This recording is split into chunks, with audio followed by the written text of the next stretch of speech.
조갑제TV 시청자 여러분 안녕하십니까. 2022년 11월 6일 밤 10시입니다. 요사이 세계의 정치 흐름이 이 선동의 힘이 워낙 크다가 보니까 대통령 후보자가 범죄 혐의를 받고 있더라도 이 선동의 힘에 의해서 당선되는 수가 있습니다. 이것 주의 깊게 봐야 될 것은 바로 이재명에 관련된 수사와도 어떤 연관성이 있기 때문입니다. 최근 브라질 대통령 선거에서 룰라 씨가, 좌파 인사죠, 룰라 씨가 근소한 차이로 현직 대통령을 누르고 당선되었는데, 룰라 씨는 몇 년 전만 해도 부패 혐의로 감옥 생활을 하고 있다가 대법원 판결에 의해서 그게 뒤집어져 가지고 나와서 출마를 했습니다. 그리고 며칠 전에 이스라엘 총선을 통해서 다시 수상으로 복귀하게 된 네타냐후도 지금 부패 혐의로 기소되어 가지고 재판 중에 있습니다. 트럼프 전 대통령도 재출마를 선언할 것으로 보이는데 여러 가지 사건과 관련해 가지고 수사를 받고 있습니다. 그래도 극렬 지지자가 있으면은 그런 부패 혐의 같은 걸 무시하고 대통령에 출마하고 당선될 수도 있다 이겁니다. 당선되기만 하면은 그때부터는 그 수사나 재판이 중단돼 버립니다. 임기 중에는. 왜냐하면 한국에서는 현직 대통령은 국가반역죄 이외에는 처벌할 수가 없게 되어 있습니다.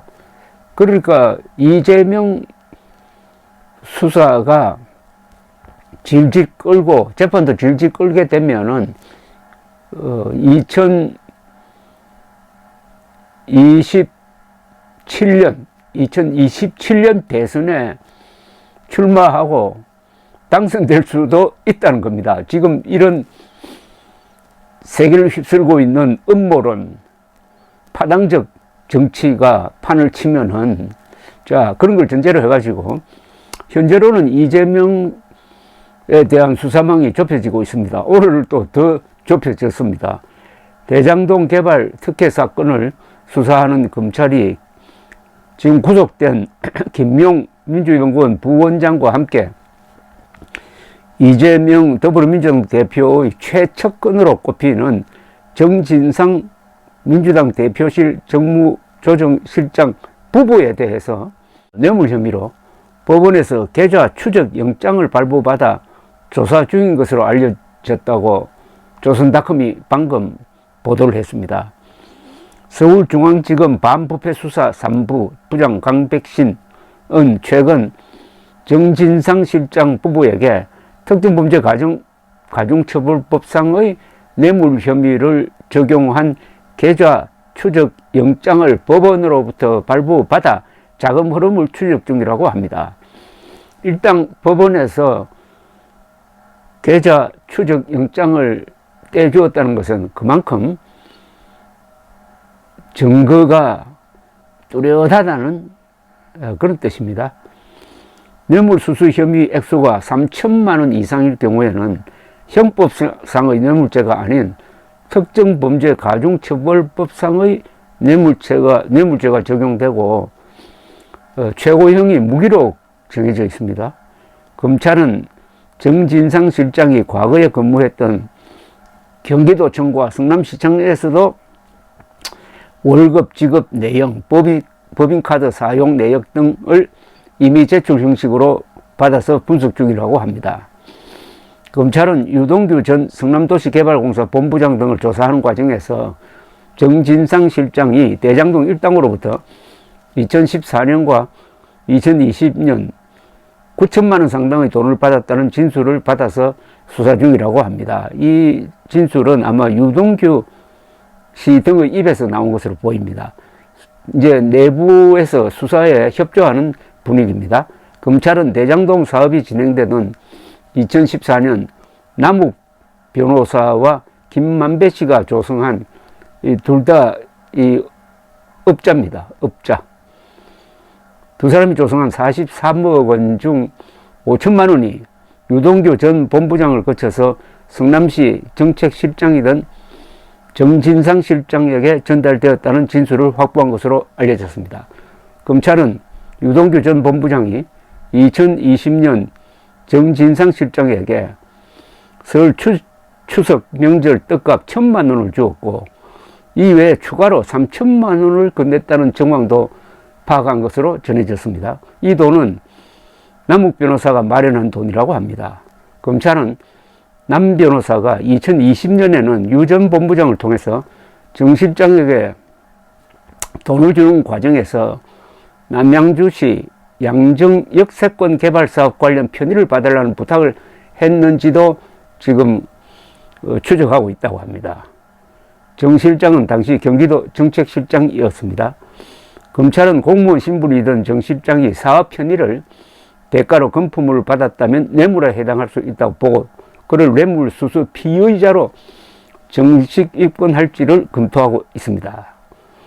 정 실장은 또 수원지검 성남지청에서 수사 중인 성남FC 후원금 사건에서도 이재명 대표와 함께 제3자 뇌물죄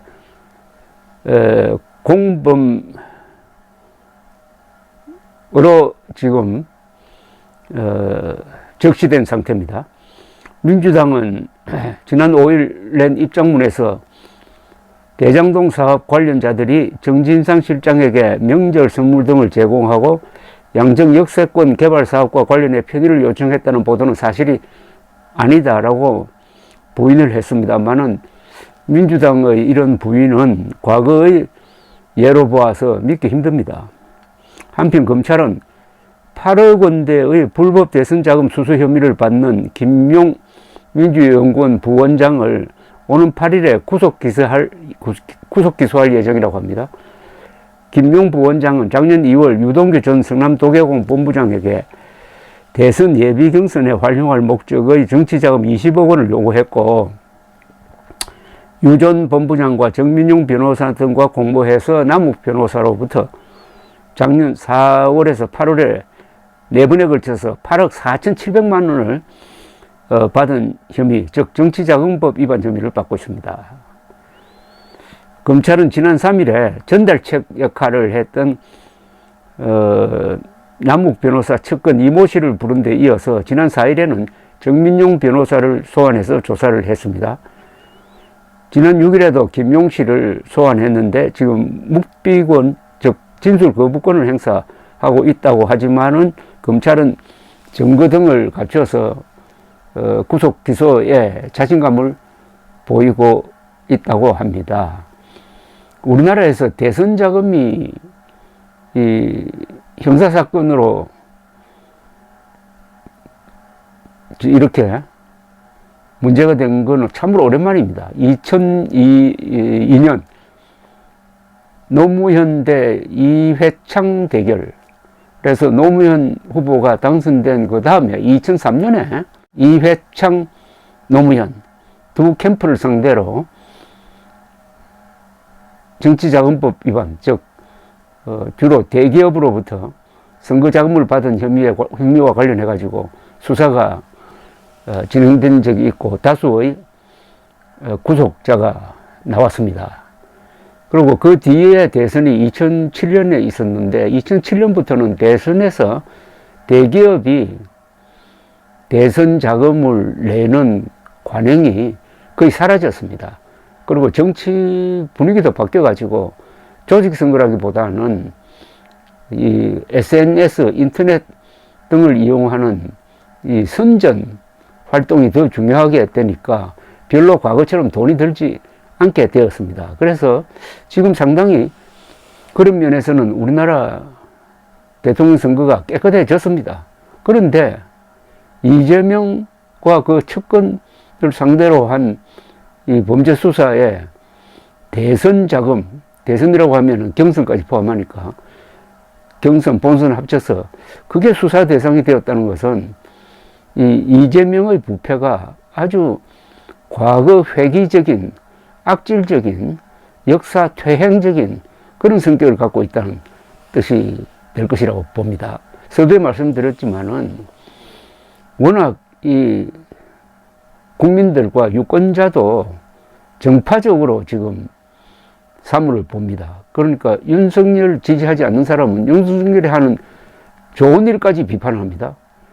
윤석열이 가장 큰 공인 대북 정책과 한미일 안보 강화도 부정적으로 보는 사람들이 많습니다. 그러니까 수사와 재판에 대해서도 명백한 범죄자인데도 불구하고 이재명 편에 있는 사람은 무조건 이재명이 결백하다고 믿는 이런 식으로 여론이 되고 거기에 따라서 정치가 이루어지면은 수사 따로 선거 따로 이렇게 되어가지고 범죄자가 재판받고 유죄가 확실한 범죄자가 대통령 후보가 될 그리고 대통령에 당선될 가능성을 배제할 수 없는 새로운 환경의 정치 분위기다 이겁니다. 음모론이 판치고 가짜뉴스가 판치고 국민들은 분별력을 상실하고 미국에서도 보듯이 공화당 당원들의 60%가 얼토당토 않는 트럼프의 부정선거 음모론을 믿고 있다니까 이재명을 단죄할 수 있겠느냐 하는 것은 그렇게 너무 저는 그렇게 되리라고 믿습니다만은 그러나 여러 변수가 있는 것입니다. 가장 중요한 변수는 윤석열과 국민의힘이 국민의 마음을 계속 잡고 가면서 이 수사에서 뒷바람을 받아야 합니다. 감사합니다.